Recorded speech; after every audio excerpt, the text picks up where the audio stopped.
YouTube శ్రోతలకు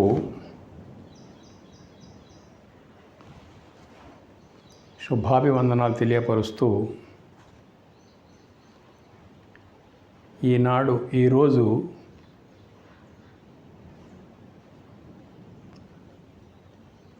మూర్తి పూజ సనాతనులైనటువంటి హిందువులు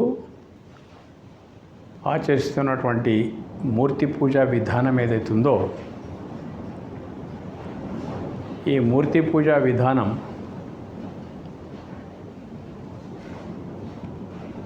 భారత రాజ్యాంగం ప్రకారంగా ఎవరి మతాచారాలని వాళ్ళు ఆచరించుకోవచ్చు. ఒకరి మతాచారాలని ఇంకొక మతం వారు నిందించకూడదు. అలా నిందించడము శిక్షార్హమైన నేరము. ఇది రాజ్యాంగ సూత్రం. అది ఆ సూత్రం రాజ్యాంగం లోపలనే ఉంది. మూర్తి పూజ అనేటువంటి దాని ఎందుకు ప్రతిపాదించబడ్డది, దాని లోపల ఆంతర్యం ఏమిటి, ఇదేది గ్రహించకుండా అన్య మత గ్రంథాల లోపల నిష్కర్ష ఖరాఖండిగా మూర్తి పూజను గురించి ఎంతో ఘోరమైన రీతి లోపల విమర్శించబడి ఉన్నటువంటి విషయాలు ఉన్నాయన్నట్టు. రాజ్యాంగం ఏం చేయాలి ఇప్పుడు మొత్తం మీద? ఇతర మతాచారాలను ఏమాత్రం విమర్శించకూడదు అనేది సూత్రం అయితే సరే, ఎవరు విమర్శించడం లేదనుకోండి ఇక్కడ ఉన్నటువంటి వాళ్ళు. కానీ వాళ్ళ మత గ్రంథాల లోపలనే ఘోరమైనటువంటి కఠోరమైనటువంటి విమర్శ ఉంటే ఎవరేం చేయాలి దానికి మొత్తం మీద అనేటువంటి విషయం బాగా ఆలోచిస్తే అసలు మూర్తి పూజ ఏమిటి? ఇంతేనా? సనాతన హిందూ ధర్మం అంటే మూర్తి పూజ తప్ప ఇంకేమీ తెలియదా సనాతనానికి? చాలా తెలుసు. వాళ్ళు విమర్శించే మూర్తి పూజ విధానం కూడా ఎందుకుంది అనే మాటకు వస్తే దాని విశ్లేషణ కూడా మనం తెలుసుకోవాల్సిన అవసరం ఉందన్నట్టు. సనాతన ధర్మము స్వతంత్ర ధర్మం. ఏంటి స్వతంత్ర ధర్మం అంటే? సనాతనం అంటే అనాదిగా కొనసాగుతున్నటువంటి ధర్మం ఇది. అయితే స్వతంత్ర ధర్మం ఎందుకు అంటున్నామంటే దేశకాల పరిస్థితులను బట్టి ఆచరణ సౌలభ్యం కొరకు మార్పులు చేర్పులతో పాటు కొనసాగేటువంటి ధర్మము సనాతన ధర్మం. అటువంటి మార్పు చేర్పులలో అంతర్భాగమే మధ్యయుగంలో ప్రారంభమైనటువంటి మూర్తి పూజ విధానం.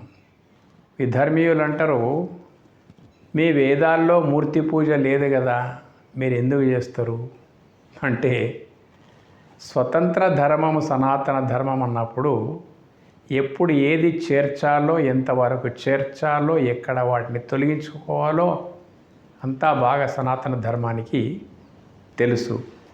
వేదంలో లేనిది మీరెందుకు పాటిస్తున్నారు అని అంటే, వేదంలో లేనివి ఎన్నెన్నో మన ముందు ఇప్పుడు ఉన్నాయన్నట్టు. ఎందుకు పాటించాలి వాటిని? వేదకాలంలో రామకృష్ణులకు అందుబాటు లోపల లేనటువంటి అనేక అత్యున్నత శాస్త్ర సాంకేతిక రంగ ఫలితాలు ఇప్పుడు మన ముందున్నాయి. అయితే వాటిని అనుభవించాలా, తిరస్కరించాలి? ఎందుకంటే వేదంలో లేదు. వేదంలో ప్యాంట్ బూషర్ట్ ప్రస్తావన లేదు. మరి ప్యాంట్ బూషర్ట్ అందరు ఎందుకు ధరించాలి మొత్తం మీద? ఈ రకంగా వేదాల లోపల ఇంకా ఇటువంటి ఈరోజు అందుబాటులో ఉన్నటువంటి సాటిలైట్ టెక్నాలజీ లేదు. ఈ ఆర్టిఫిషియల్ ఇంటెలిజెన్స్ లేదు, వేదకాలంలో ఇవన్నీ లేవు. విద్యుత్తే లేదు. వేదకాలం లోపల విద్యుత్తే లేదు, అసలు లైటింగే లేదు, మైక్ సిస్టమ్ లేదు. ఆ రోజుల లోపల యుద్ధ వాతావరణం లోపల సంధ్యా సమయం వచ్చిందంటే రాత్రి వేళ లోపల డ్యూటీలు పట్టుకొని, అంటే నూనె వేసి బట్టలకు నూనె తడిపి ఆ రకంగా వాటిని వెలిగించుకొని వాళ్ళు యుద్ధరంగం లోపల కాపురాలు కొనసాగించుకునేటువంటి వాళ్ళు. రాజభవనాల లోపల సైతం విద్యుత్ కాంతులు ఈరోజు ఉన్నట్టు ఉండేటువంటి కావు. ఇప్పుడు వేదంలో లేదు, మనం ఎందుకు అనుభవించాలి దాన్ని అనడానికి ఎవరైనా సిద్ధంగా ఉన్నారా? ఏ మత గ్రంథాల కాలం లోపల కూడా విద్యుత్తు లేదు, కానీ ఇప్పుడున్నది అది. ప్రతి ఒక్క మతం వాళ్ళకి అత్యంత అవసరమైనటువంటిది విద్యుత్తుతోనే విప్లవం ఉన్నది. మొత్తం సాంకేతిక విప్లవం అంతా విద్యుత్తే కారణం. దాన్ని ఎందుకు వాడుకోవాలి మనము? ఇటువంటి వాటికి ఏవైతున్నదో వేదంలో లేనిది మీరెందుకు వాడుకుంటున్నారంటే ఏ మత గ్రంథాల్లో లేని అన్నీ మన అమలు లోపలికి వస్తున్నాయి, వాడుకుంటూనే ఉన్నాం. అదేవిధంగా సనాతన ధర్మంలో సామాన్యులు కలియుగ ప్రభావం వల్ల, కలి ప్రభావం ఎలాంటిదంటే కొంచెం కష్టతరమైనటువంటి కలి ప్రభావము. ఈ కలి ప్రభావం లోపల మనిషికి భక్తి అనేది చాలా తగ్గిపోతుంది. కాబట్టి భక్తి మార్గం లోపలికి కూడా తీసుకురావాలంటే ఇంతకు పూర్వం ఉండేటువంటి చారిత్రక పురుషుల అవతారాలు, మహాపురుషులు ఎవరైతే ఉన్నారో అటువంటి మహాపురుషులు ఏదైతే ఆచరించే సమాజానికి కానుకగా ఇచ్చిండ్రో అలాంటి వాళ్ళ యొక్క స్ఫూర్తి మనలో కలగాలంటే వాళ్ళను మనము స్మరించుకోవాలంటే అటువంటి మూర్తుల యొక్క స్థాపన ద్వారా వ్యక్తుల లోపల వాళ్ళ మహోన్నతమైనటువంటి స్ఫూర్తిని రగిల్చేందుకు కొరకే ఈ ఆలయాలు, మూర్తులు ప్రతిష్ఠింపబడి ఉన్నాయి. రెండవ కారణం ఏంటిదంటే ప్రేమతో భక్తి మార్గం లోపలికి వచ్చేటువంటి వాళ్ళు చాలా తక్కువ. ప్రేమతో భక్తి మార్గం వచ్చేటువంటి వాళ్ళు భక్తి మార్గం లోపలికి రావాలంటే కోరిక, భయము రెండు కావాలన్నట్టు. కాబట్టి ఆ యొక్క భయము ద్వారా భక్తి వైపు సామాన్య జనులను మలిపే అందుకొరకే దేవాలయాలు, దేవతామూర్తుల యొక్క ప్రతిష్టాపనలు. దేవతామూర్తులు అంటే ఆషామాషి కాదు. హనుమంతుడు గొప్ప చారిత్రక పురుషుడు, శ్రీరాముడు గొప్ప చారిత్రక పురుషుడు, శివుడు గొప్ప చారిత్రక పురుషుడు, శ్రీకృష్ణుడు గొప్ప చారిత్రక పురుషుడు. ఇట్లా వేలాది ఎంతమంది అయితే యదా యదా హి ధర్మస్య గ్లానిర్భవతి భారత అభ్యుత్థానమధర్మస్య తదాత్మానం సృజామ్యహం. ఎప్పుడెప్పుడైతే ధర్మానికి హాని కలుగుతూ ఉందో అప్పుడప్పుడు నేను ఏదో ఒక రూపం లోపల ధర్మ సంస్థాపన కొరకు నా యొక్క శక్తి ఈ ప్రపంచంలోకి వస్తూ ఉంటుంది, మనుష్య రూపం లోపలనే వస్తూ ఉంటుంది. కాబట్టి అటువంటి ఎందరు వచ్చిండ్రు ఈ లోకం లోపలికి అంటే యదా యదాయి ధర్మాస, ఎప్పుడెప్పుడు ధర్మానికి హాని కలిగిందో అప్పుడప్పుడు వస్తూనే పోయినారు అన్నట్టు. విధర్మీయులు చూడండి, వాళ్ళ పీరియడ్ ఒకటి నిర్ధారణ చేసుకున్నారు. ఆ పీరియడ్ లోపల వచ్చినటువంటి ఒక వ్యక్తిని ప్రామాణికంగా తీసుకొని ఆ వ్యక్తి మాధ్యమంగానే వాళ్ళ యొక్క మత వ్యవహారాలను కొనసాగిస్తూ ఉన్నారు. సరే, అది వాళ్ళ ఇష్టం. కాకపోతే ఒక వ్యక్తి ప్రధానమైనటువంటి మతం కాదు సనాతన ధర్మం. సనాతన ధర్మంలో ధర్మ సంస్థాపన కొరకు వచ్చినటువంటి వాళ్ళంతా దివ్య పురుషులే. కాబట్టి వాళ్ళు దివ్య పురుషులైనందుకు వాళ్ళ తదనంతరము వాళ్ళ యొక్క మూర్తులను ఆలయాల లోపల స్థాపించుకొని భక్తులకు వాళ్ళ యొక్క స్ఫూర్తిని రగిల్చేందుకు కొరకు ఈ మధ్యయుగం లోపల ఏర్పడినటువంటి ఈ ఆలయాలు, దేవతామూర్తుల యొక్క ప్రతిష్టాపనలు ఉపాసనలు, అర్చనలు. ఇప్పుడు తెలుసుకుందాం, సనాతన ధర్మం అనేటువంటిది 4 అంచెలుగా ఉంది. మొట్టమొదటిది ప్రాథమిక దశ. ఏంటిది ప్రాథమిక దశ అంటే ఆలయాల సందర్శనలు, దేవతామూర్తుల యొక్క ఉపాసనలు. అంటే అర్థం ఏంటిది? ముందు వస్తుంది అది. ఆ ఉపాసన యొక్క నిజమైన అర్థం ఏంటి అనే మాటకు వచ్చేస్తే, ఇటువంటి అన్ని ప్రాథమిక దశ లోపల ఇక్కడ ఏర్పాటయి ఉన్నాయన్నట్టు. వీటి యొక్క లక్ష్యం ఒక్కటి ఏంటంటే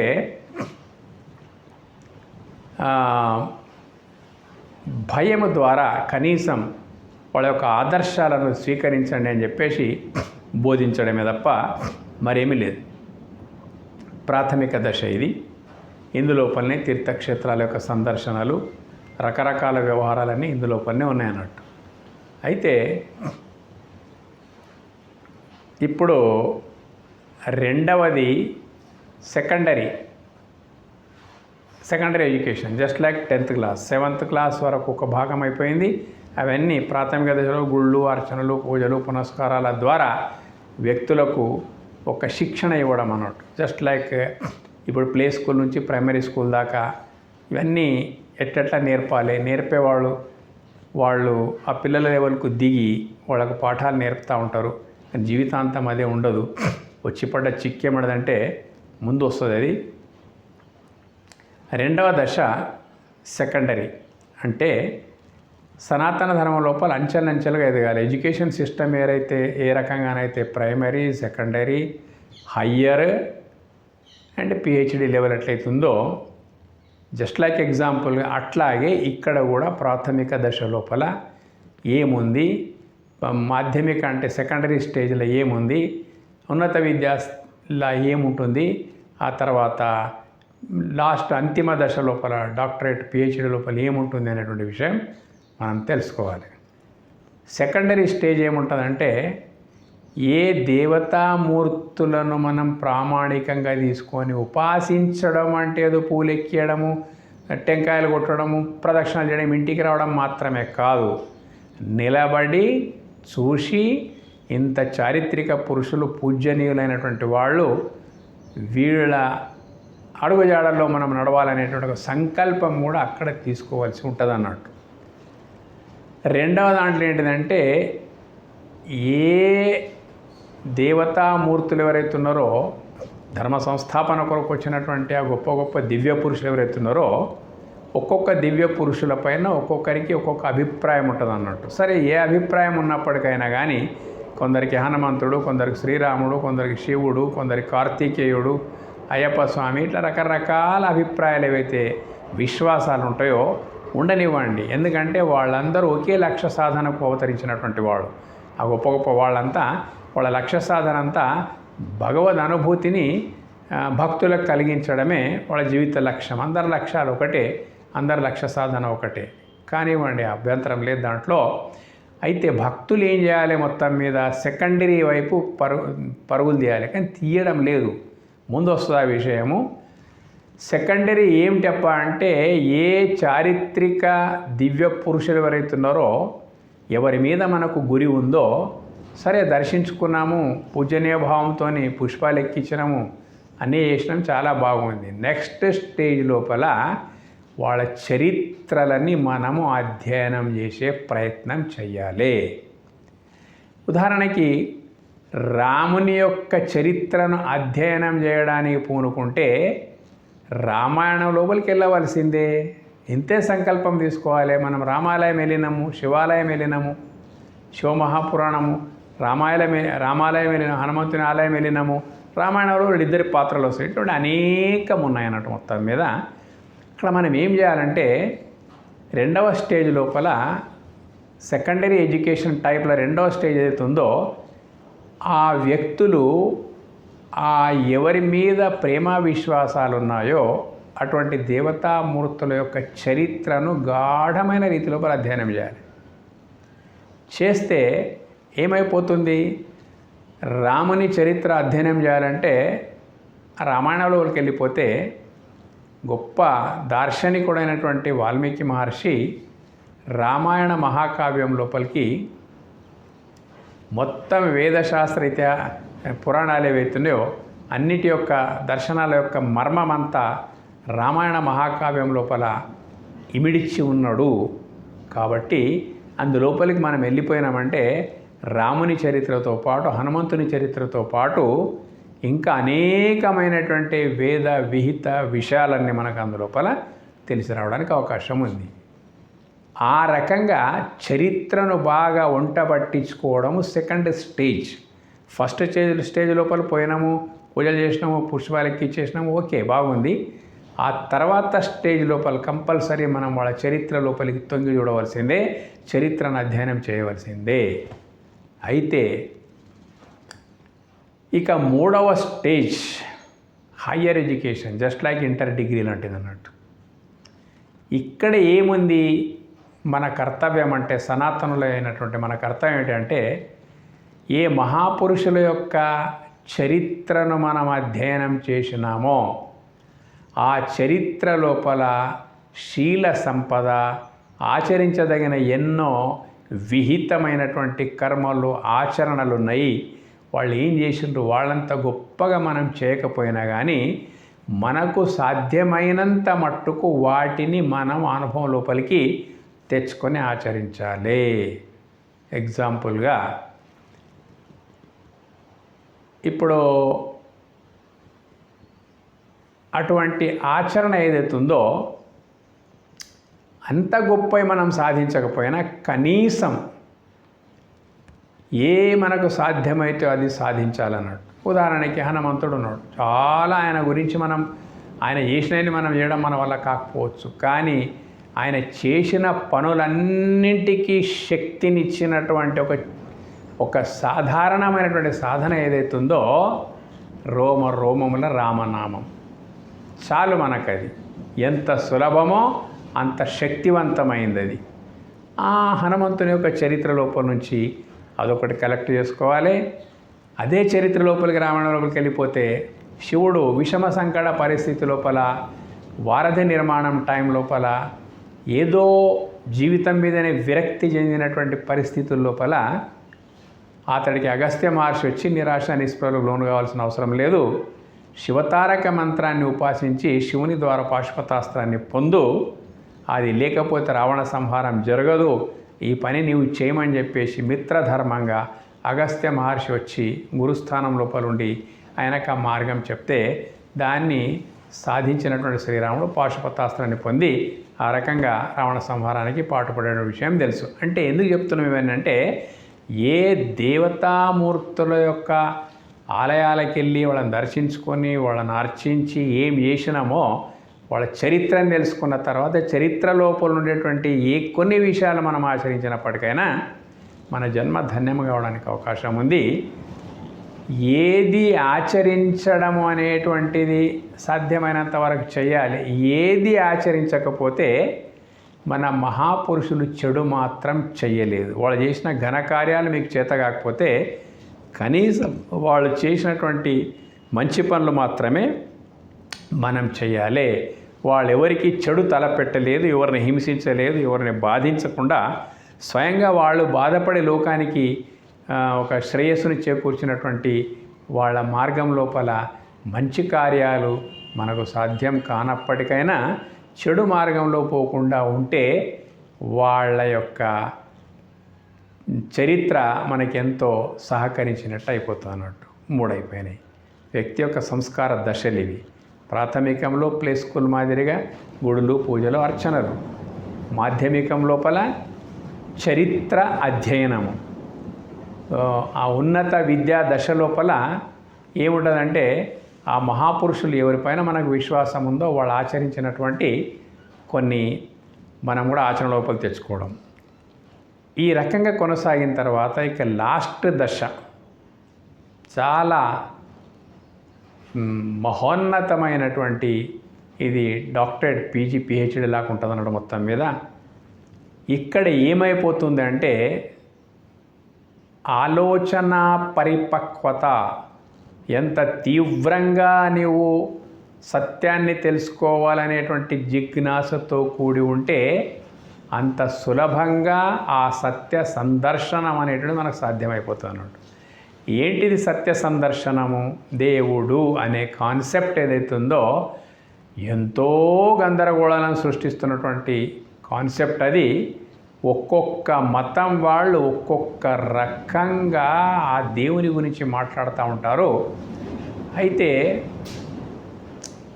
ఇక్కడ ఈ 4వ దశ లోపల సనాతన ధర్మం యొక్క విశిష్టత ఏంటిదంటే, దేవుడు నాయన సిద్ధ వస్తువు, దేవుడు ఎక్కడున్నాడు అనేటువంటి ప్రశ్నకు లేనిదెక్కడా అనేటువంటి స్టేజ్ అన్నట్టు. దేవుడు ఎక్కడున్నాడు అనేటువంటి ప్రశ్నకు దేవుడు లేనిదెక్కడా అని సమాధానం అన్నట్టు. ఎక్కడ ఎట్లా ఉంటాడనేటువంటి మాటకు వచ్చేస్తే, నీలోనే ఉన్నాడు. నీ దేహమే దేవుడు ఏరి కోరి కట్టుకున్నటువంటి దేవాలయము. ఇందులో చైతన్య స్ఫూర్తిగా నేనున్నాను అంటూ జ్ఞాన ప్రధానంగా దేహంలో వెలుగుతున్నటువంటిదే దివ్య చైతన్యము, అదే దైవము. ఇది నీ లోపల. బయట అండపిండ బ్రహ్మాండమంతటా పరమాణువు దగ్గర నుంచి మొత్తం బ్రహ్మాండం వరకు ఏ మూడో కంటితో విశ్లేషణ చేసి చూసినా, ఏది చూసినప్పటికైనా కానీ దివ్యం దివ్యం దివ్యం. నీ లోపల ఉండేటువంటి జ్ఞానము అన్నిటికంటే శ్రేష్టమైన దివ్యమైనటువంటిది. నేనున్నాను అనేటువంటి స్ఫురణ అది నీ లోపలనే వ్యక్తమవుతున్నటువంటి చైతన్యమే బ్రహ్మ చైతన్యం. జగత్తు లోపల ఎట్లుంది? ఏది చూసినా దివ్యమే. చూడండి, సైన్స్ లోపల కొంచెం వెళ్ళిపోతే పరమాణువుల యొక్క న్యూట్రాన్, ఎలక్ట్రాన్, ప్రోటాన్, ఈ పరమాణు యొక్క మూల దశ. అటువంటి పరమాణువుల యొక్క సమూహమే అణువు. అణువుల యొక్క సమూహమే పదార్థము. పదార్థం యొక్క సమాహారమే, పదార్థం యొక్క సమీకరణమే ఈ అనంత విశ్వం అన్నట్టు మొత్తం మీద. ఈ రకంగా ప్రతి పరమాణువు లోపల ఏం దివ్యశక్తి ఉందో సైన్స్కు బాగా తెలుసు. పరమాణు విభజన జరిగినప్పుడు బహిర్గతమయ్యేటువంటిది అపారమైనటువంటి శక్తి. అంటే ఈ విశ్వమంతా శక్తి ప్రధానమై ఉన్నది, ఎంతో దివ్యమై ఉన్నది. ఏంటిది దివ్యం అంటే విశ్వం మొత్తం తీసుకోండి, ఏదే తీసుకోండి, చాలా విచిత్రం, చాలా దివ్యంగా. చిన్నది తీసుకుందాం, పేడ. పశువుల యొక్క పేడని తీసుకుందాం. పేడ లోపల ఏముంది అంటే అన్నం ఉంది. చాలా విచిత్రంగా ఉంది. పేడ లోపల అన్నం ఎట్లుంది? పేడ ప్లస్ భూమి ప్లస్ నీరు ఒక్కటేనే అనుకోండి, విత్తనంతో పాటు. విత్తనం వేసిన తర్వాత పేడ, నీరు, భూమి ఒక్కటైపోయినట్టు. ఈ 4 ఒక్కటైన తర్వాత ఎక్కడ పేడ లాంటి సేంద్రియ ఎరువు లేదో అక్కడ పండే పంట ఎకరాకి 10 బస్తాలైతే, ఎక్కడ మంచి సేంద్రియ ఎరువు అయితే మనం పెండతో తయారైనటువంటి ఎరువు ఎక్కడైతే వేసేస్తామో అక్కడ 10కి బదులు 20 బస్తాలు తయారయ్యే అవకాశం ఉంది. అదే భూమి, అదే నీరు. కానీ 10కి 20 ఎందుకైనా బస్తాలు అనే ప్రశ్నకు వచ్చేస్తే అంత దొరకదు మనకు. ఆ పేడ లోపల ఆహారం ఎట్లా ఇమిడి ఉన్నది, ఎట్లా దాగి ఉన్నది, ఎట్లా మనకు అందుబాటు లోపలికి వస్తున్నది, ఎవరు చూడగలుగుతారు? ఇది 4th స్టేజ్ లోపల దివ్యత్వ దర్శనం అంటారు దీని మొత్తం మీద. ఇది ఇప్పుడు మనమంతా ప్రపంచాన్ని పదార్థ దృష్టితోనే చూస్తున్నాం. ఉదాహరణకి ఈ భూమిని చూస్తున్నాం పదార్థ దృష్టితోని, రైట్? పదార్థ దృష్టితోని ఎంత చూసినా ఇందు లోపలటువంటి మట్టి మాత్రమే, ఎంత తవ్వినా మట్టి మాత్రమే. పరమార్థ దృష్టితో చూడడానికి ప్రయత్నిస్తే మట్టిలో ఏముందో అంతే దొరకదు. 21 లక్షల రకాల ఔషధులు అనేటువంటి ఆ మట్టి లోపలనే దాగి ఉన్నాయి అన్నట్టు. మనం తింటున్నది పరోక్షంగా మట్టే. మట్టి లోపల గింజలు ఎక్కడున్నాయి? మనం ఒక్కటేసేస్తే వందలాది వేలాది గింజలు బయటకు వచ్చేస్తాయి. ఆ ఒక్కటికి అది విచ్ఛిన్నమైపోతుంది. విచ్ఛిన్నమై మళ్ళీ మట్టి లోపల ఏం మహిమ ఉందో మనకు తెలియదు అన్నట్టు. ఆ మహిమ ప్రధానంగా ఆ వేసిన గింజలంటే ఒక 1000 గింజలు బయటకు వస్తాయి. ఆ 999 ఎక్కడున్నది? విచ్ఛిన్నమైపోయింది. ఇది కూడా ఎక్కడున్నది? అదంతా అమోఘమైనటువంటి దివ్య దర్శనం అన్నట్టు. మొత్తం మీద ఈ రకంగా మనం పదార్థ దృష్టితో కాకుండా పరమార్థ దృష్టితో చూస్తే మనకు ఎక్కడ పడితే అక్కడ దివ్యత్వమే దివ్యత్వము అనేటువంటిది. మనం ఏంటి దివ్యత్వం అంటే ఉన్నది అనుభవం లోపలికి వస్తూ ఉన్నది.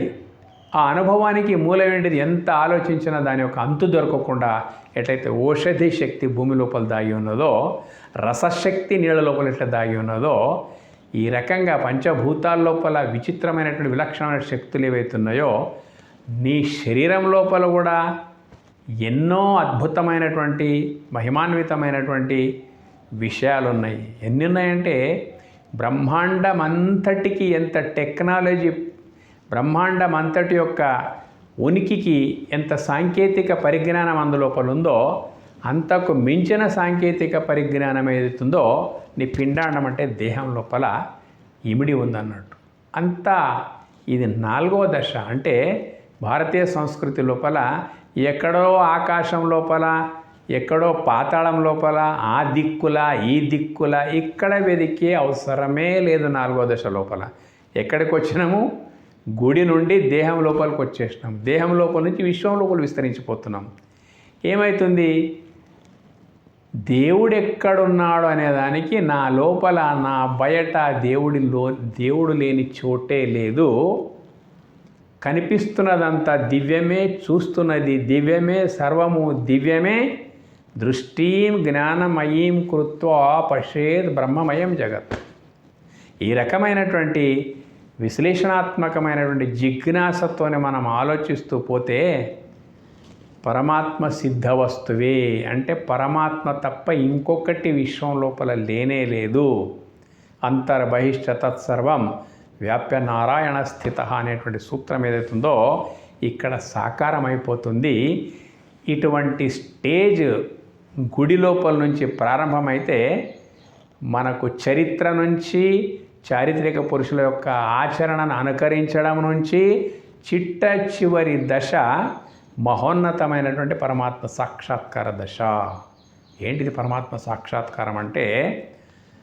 సాక్షాత్ ఆకారము లోపలనే విశ్వాకారము నియాకారం. సాక్షాత్ ఆకారము లోపలనే దివ్యత్వం అనేటువంటిది ఇమిడి ఉన్నది. నీది ఒక ఆకారమే, విశ్వంది ఒక ఆకారమే. ఈ అన్నిటి లోపల సాక్షాత్ ఏమిమిడి ఉన్నది? నీ సాక్షాత్ నీ ఆకారం లోపలనే ఆ పరమాత్మ అనేటువంటిది ఇమిడి ఉన్నది. కాబట్టి అది సిద్ధ వస్తువు, సాధ్య వస్తువు కాదు. వెతికి పట్టుకోవడానికి సిద్ధ వస్తువు ఉన్నది. చూసుకో అంతే. ఎట్లా? ఏమి చాలా కాలం తర్వాత మనము కొన్ని నెలల తర్వాత ఇంటికి వచ్చేసినాం. ఏదో యాత్రకు అమెరికా ఇక్కడ పోయి 1 2 5 నెలల తర్వాత ఇంటికి వచ్చినాం. ఇల్లు తెరిచే వరకే అన్నీ మైలబారిపోతాయి అన్నట్టు. నిలువుటద్దం కూడా అవి ఇవి దుమ్ములు బారి అవి బారి అది కూడా కొత్త అద్దమే. బట్ ఏమైపోయింది? అంతా మసకబారిపోయింది, అంతా మైల అయిపోయింది. మనం వచ్చి దాని లోపల ముఖం చూసుకుంటే మన ముఖం మనకి ఎబ్బెట్టుగా కనిపిస్తుంది. మనం ఎంతో తయారై వచ్చి ముఖం చూసుకుంటే అందులోపల ఎబ్బెట్టుగా కనిపిస్తుంటుంది అన్నట్టు. ఏంటిది ఎబ్బెట్టు కారణం? నిజంగా నీ ముఖం అట్లాగే ఉందా? మైలబారినట్లుందా? లేక అద్దమిగిన ఇంకేమైనా పాడైందా? నథింగ్. నీ ముఖం మాదిరిగానే ఉంది, అద్దం మాదిరిగానే ఉంది. వచ్చి పడ్డది కేవలం మాలిన్యమే. దానిపైన మాలిన్యాన్ని పచ్చిబట్టతో మనము క్లీన్ చేసినామనుకో అద్దంని, నీ ముఖము ఉన్నదన్నట్టే ఉన్నది, అద్దం యొక్క ఉనికి కూడా ఉన్నదన్నట్టే ఉన్నది. కొత్తగా తెచ్చింది చేసింది ఏమీ లేదు. అట్లాగే అజ్ఞానం అనేటువంటి దశ లోపల ఎక్కడ చూసినా దేవుడు కనిపించవు. ఇది అజ్ఞాన దశ. కాబట్టి మనము గుళ్ళులా కొంచెము అక్కడ ఇక్కడ తిరిగి ఎవరెవరి పుణ్యక్షేత్రాలు ఎక్కడెక్కడ ఉన్నాయో ఇట్లా తిరుగుతూ ఉంటాం అన్నట్టు మొత్తం. వేరే ధర్మాల లోపల కూడా ఇట్లా తిరుగుతూ ఉంటారు మొత్తం. అయితే చిట్ట చివరి దశ ఏముందంటే ఎక్కడ నీ ఉన్నావో అక్కడే దేవుడున్నాడు. ఈ దేవుడు లేని చోటే ఎక్కడ లేనప్పుడు దేవుడేంటిది, జీవుడేంటిది, వెతకడం ఏంటిది, పట్టుకోవడం ఏంటిది. శ్లోకార్థేన ప్రవక్ష్యామి యదుక్తం కోటి గ్రంథభిః బ్రహ్మ సత్యం జగన్మిథ్య జీవో బ్రహ్మైవ నాపరః. జగన్మిథ్య అనేటువంటి పదాన్ని ఏమంటున్నాడు ఇక్కడ? శ్లోకార్థేన ప్రవక్ష్యామి, సగం శ్లోకం లోపలనే కోటి గ్రంథాల సారం చెప్తున్నాడు. ఏం చెప్తున్నాడు? బ్రహ్మ సత్యం జగన్మిథ్య అంటే జగద్రూపము లోపల గోచరిస్తున్నది నిరాకార బ్రహ్మ చైతన్యమే సాకార విశ్వంగా గోచరిస్తున్నది. అంటే ఇప్పుడు నాస్తిక దృష్టితోని పదార్థాన్ని పదార్థంగా చూడడం మిథ్య. పదార్థం వెనుక దాగి ఉన్న పరమార్థం ఉంది కాబట్టే పదార్థం ఉంది. అది బ్రహ్మ పదార్థం ఏదైతే ఉందో ఆ బ్రహ్మ పదార్థం ఉంటేనే ఈ భౌతిక పదార్థం ఉండడానికి అవకాశం ఉన్నది.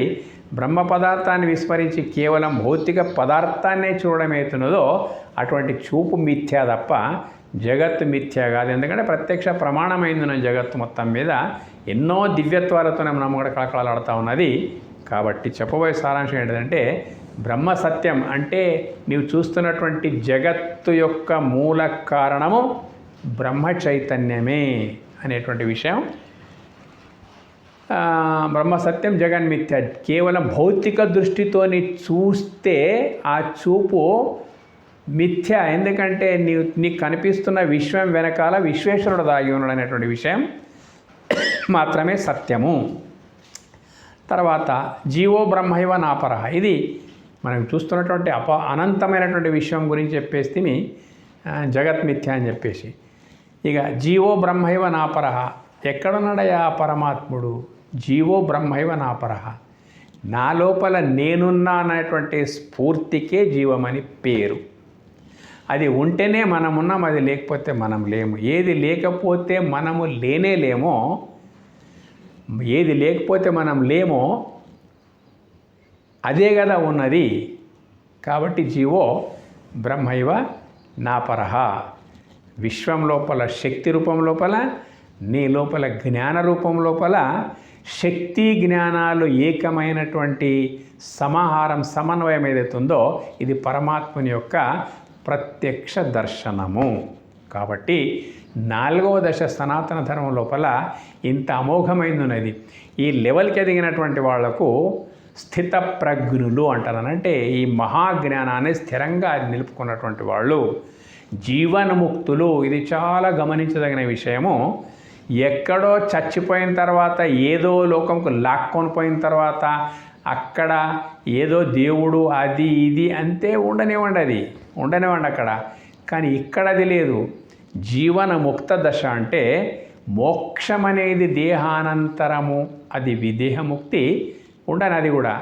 కానీ జీవన్ముక్తి పరమాత్మని యొక్క పరిపూర్ణ దివ్య అనుభవాన్ని ఇక్కడే ఈ జన్మ లోపలనే పొందే అటువంటిది ఆ పరమాత్మ అనుభవం లోపల సమాధి స్థితి లోపల నుండి జీవో బ్రహ్మైవ నాపరః అనేటువంటిది ఏతుందో ఆ స్థితి, ఆ అనుభవము బ్రహ్మ చైతన్యం యొక్క సామరస్యము ఏదైతుందో ఆ జీవన్ముక్త దశ ధైర్యంతో మనం చెప్పుకోవాలంటే సనాతన ధర్మంకి అది సొంతము. దీన్ని ఏ ధర్మమోళ్ళు అంగీకరించకపోవచ్చు, అంగీకరించనవచ్చు. ఇది ఇట్లా నడుస్తూ ఉంటుంది మతాల యొక్క కల్లోలం ఏదైతుందో. సత్యమైన విషయం ఏంటిదంటే దేవుడు అనేటువంటిది ఎట్లా ఉన్నాడో అట్లాగే దర్శించి తెలుసుకొని దర్శించి అనుభవం లోపల తెచ్చుకొని అనుభవ స్థితి లోపల ఉండడం ఏదైతుందో ఒకటి. అది ఎట్లా ఉన్నదో అట్లాగే తెలుసుకొని అనుభవం లోపల తెచ్చుకోవడం ఒకటి. ఇక దేవుడిని ఉన్నది ఉన్నట్టు కాకుండా తనకు తోచినట్టు గ్రహించుకొని నాకు తోచింది ఇట్లాగే, కాబట్టి దేవుడు ఇట్లాగే ఉంటాడు అని తన అనుభవాన్ని బలప్రయోగంతో ఎందరికో రుద్దడము, తనకు తెలిసినట్టే దేవుడు హిరణ్యకశ్యపుడు ఇదే పని చేసిండు అన్నట్టు.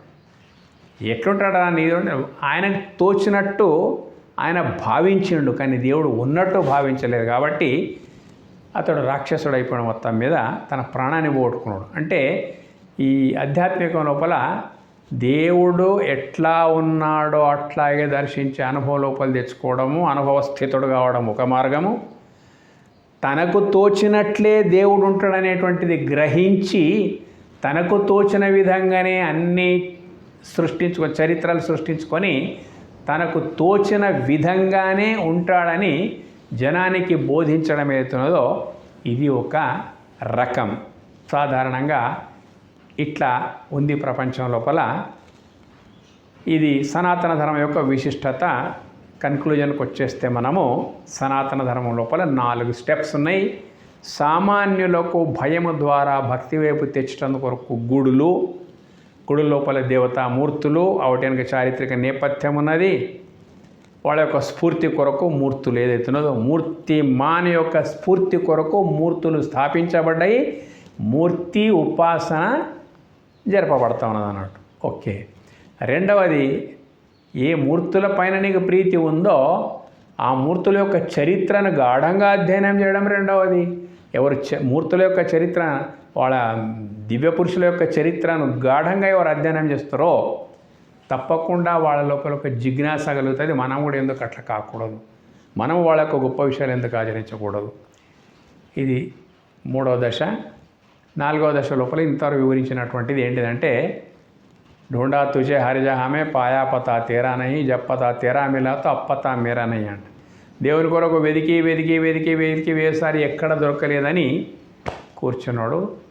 కానీ మహాత్ముల ద్వారా దేవుని యొక్క జ్ఞానం అనేటువంటి కలిగినప్పుడు ढूंढा జబ్ పతా తేరా మిలాతో, మహాత్ముల ద్వారా ఎప్పుడైతే ఆ దేవుని యొక్క వాస్తవికత తెలిసొస్తుందో అబ్ పతా మేరా నహి, వెతికేవాడే అక్కడ లేకుండా వాడు ఇంకా వాన్ లోపలనే దేవుడు ఉన్నప్పుడు వెతకడానికి వాడు ఇంకెక్కడ ఉంటాడు, ఎక్కడ పోతాడు. ఇటువంటి మహోన్నతమైనటువంటి జ్ఞానాన్ని సనాతన ధర్మం ద్వారా ప్రపంచంకు అందించినటువంటి మన వేద ఋషులు వాళ్ళందరికీ కూడా మనం ఎంతో రుణపడి ఉన్నాము. ఇక ఇంకొక విషయం ఏంటిదంటే, మన దగ్గర ఒక కొరత కూడా ఉంది. ఏంటిదా కొరత అంటే, గొప్ప విద్యలు అభ్యసిస్తున్నారు.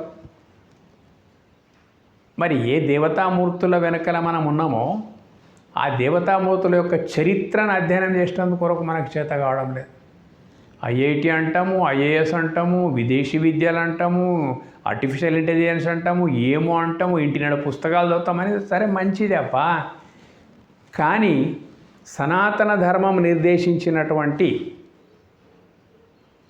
ఏదైతే వేదశాస్త్ర పురాణ ఇతిహాసాలు ఉన్నాయో వాటిని చదవడానికి సస్యం మీర ఎవరు సిద్ధం లేమన్నట్టు. మొత్తం మీద మన ధర్మానికి ఎవడో శత్రువు కాదు, మన ధర్మానికి సనాతన ధర్మానికి ఎవడో శత్రువు కాదు. ఏ శత్రువు కూడా మనం ఢీకొనే శక్తి లేదు.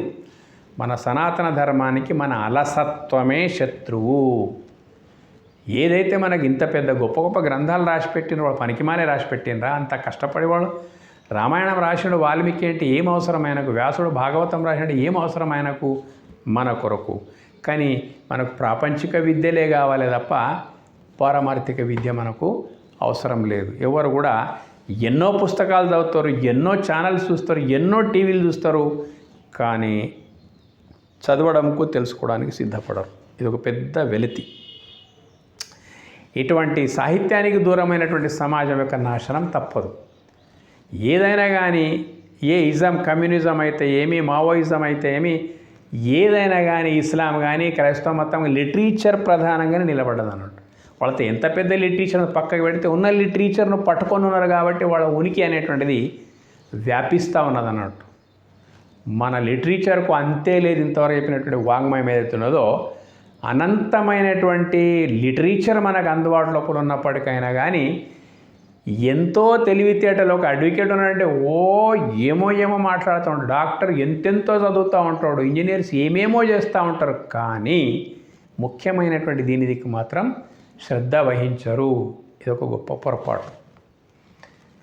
చాలా విచిత్రం ఇంకోటి ఏంటిదంటే, చదువరు, సత్యం తెలియదు. సనాతన ధర్మం దేవుని గురించి ఎంత విస్పష్టంగా వివరించిందో తెలుసుకోకుండా ఇంకా వాళ్ళు పెద్ద పెద్ద న్యాయశాస్త్ర కోవిదులు కానీ, పెద్ద పెద్ద వైద్యులు కానీ, పెద్ద పెద్ద సైంటిస్టులు కానీ, ఇంకా ప్రాపంచిక విద్య లోపల ఎంత ఎదిగినప్పటికైనా కానీ ఆధ్యాత్మిక విద్య లోపల మాత్రం వాళ్ళు ఇంకా ప్రైమరీ స్టేజ్లోనే ఉండడము ఒక పెద్ద వెలితి సనాతన ధర్మానికి.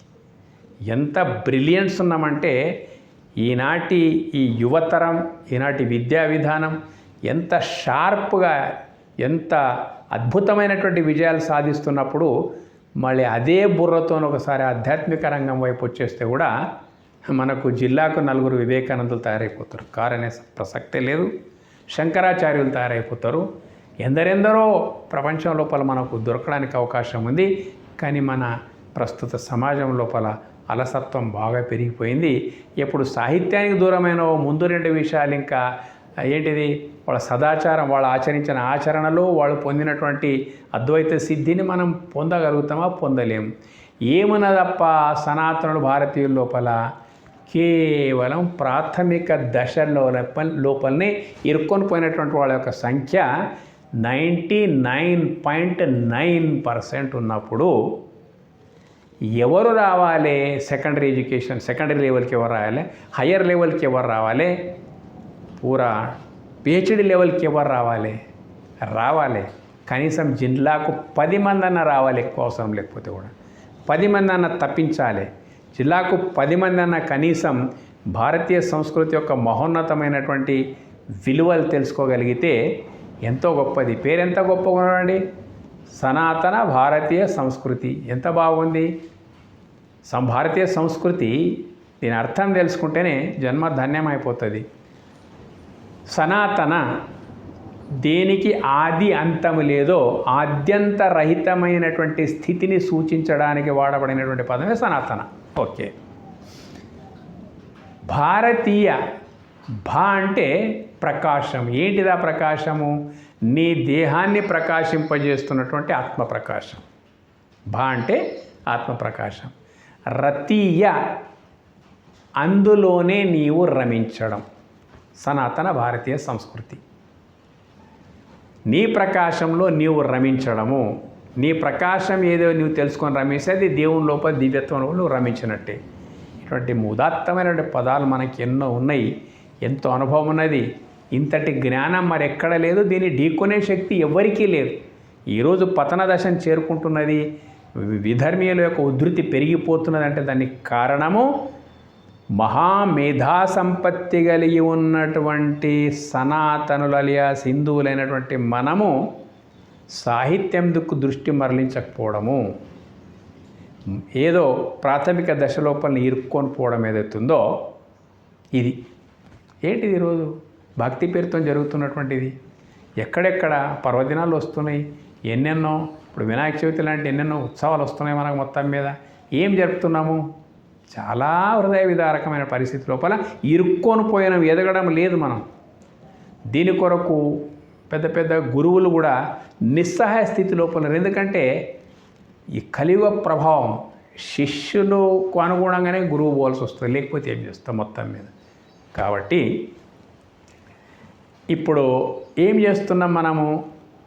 భక్తి పేరిట చేస్తున్నది చాలా విచిత్రంగా అనిపిస్తున్నది. 3D picture చూసినట్టున్నాను. 3D పిక్చర్ అంటే ఏంటిది? 1D డ్యాన్స్, 2వ D డ్రింక్, 3వ D డీజే సౌండ్. ఇవి ఇప్పుడు పర్వదినోత్సవాలకు, ఆలయ ఉత్సవాలకు అటువంటి వాటికి ప్రధానంగా వాడుతున్నారు. అత్యధిక శాతం ఇటువంటివి జరుగుతుందన్నట్టు. ఏమనంటే వాళ్ళు మనకే ఏం సమాధానం ఇవ్వలేం మనం వాళ్ళకి మొత్తం మీద. దయచేసి అందరికీ కూడా నేను వినమ్రంగా చెప్పేది ఏంటిదంటే, ఎంటర్టైన్మెంట్ కాదు భక్తి అంటే. నీ ఇష్టం వచ్చినట్టు ఎంటర్టైన్మెంట్ చేయడము, దేవుని పేరిట ఎంటర్టైన్మెంట్ చేయడం భక్తి కాదు. ఇటువంటి త్రీ డీ పొజిషన్ లోపల ఉండడం ధర్మం కాదు. డ్రింక్ కావాలి, డ్యాన్స్ కావాలి, డీజేలు కావాలి, అయిపోయి ఒక రాత్రి గడిచిపోయి, నిమజ్జనం అయిపోయి, ఇంకా ఏమేమి అయిపోయి, అది అయిపోయి. ఇది కాదు. ఇంకా మనం పాడేటందు కొరకు ఇంకా ఏం కావాలి ఇంతకంటే ఎక్క మొత్తం మీద. కాబట్టి మనము గనక సంస్కారవంతులమైతే, మనము గనక మన ప్రాచీన ఋషుల యొక్క మార్గదర్శన లోపల నడుస్తే, సనాతన ధర్మం యొక్క అడుగుజాడల్లో మనం నడుస్తే, తిరిగి ఈ దేశమే విశ్వగురువు కావడానికి అవకాశం ఉంది. ఎందుకంటే ఏ ధర్మం లోపల కూడా క్వశ్చన్ లెస్ స్టేజ్కి పోయే ప్రసక్తి లేదు, ఎక్కడ కూడా లేదు. సనాతన ధర్మం లోపల నిస్సంకల్ప స్థితికి వెళ్ళేటువంటిది. ఎటువంటి అనుమానాలు దైవికమైనటువంటి నీకున్నా వాటన్నిటిని పటాపంచలం చేసి నీకు ప్రశ్న లేని దశకు తీసుకుపోయేటువంటి ఒక మహోన్నతమైనటువంటి ధర్మమే సనాతన ధర్మం అనేటువంటి తెలుసుకోండి. దీని ప్రచారానికి విస్తృతంగా పాటుపడదాం. ధన్యవాదాలు.